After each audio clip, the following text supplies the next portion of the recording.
turiho.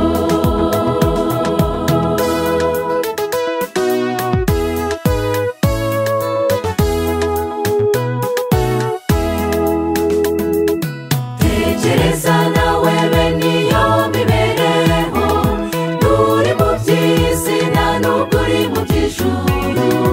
Umwamara kubwira yeruye ati nzakuruka rwose niba utihanye. Laodikiya urakonje kandi ntukonje, usa n'ushyuha kandi ntubire rwose. Hitamo iby'ijuru iby'iy'isi ubireke, bitari byo ibihembo byawe n'inyanja y'umuriro. Bimaze iki guhora dushimwa n'abantu, bitewe n'uko batabasha gusoma imitima yacu, ariko Uwiteka utajya agira icyo ahishwa, akababazwa n'imibereho yacu. Ibyo biteye agahinda.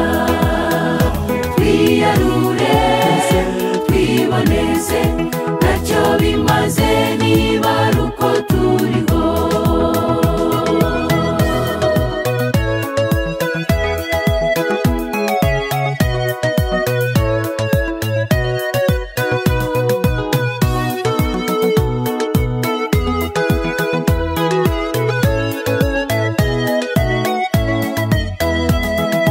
Hari byinshi tubasha kwihererana, abatubona ntibabimenye namba, ariko Uwiteka udahishwa ibanga, byose azabishyira ahagaragara. Kubw'ibyo nshuti dushatse twahinduka rwose, kuko turabizi bizira twikoreye.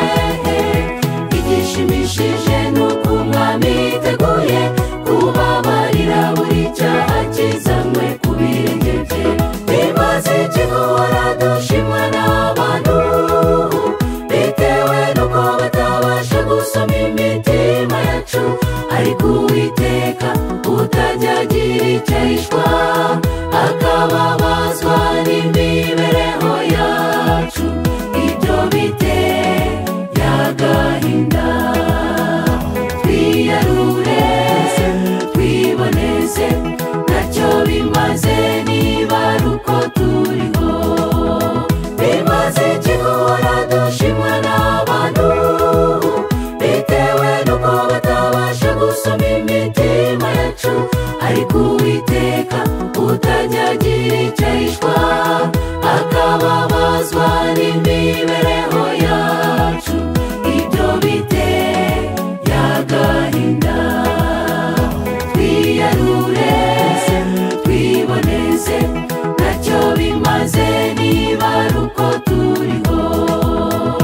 Twiyarure twiboneze, Yesu nagaruka tuzajyane nawe.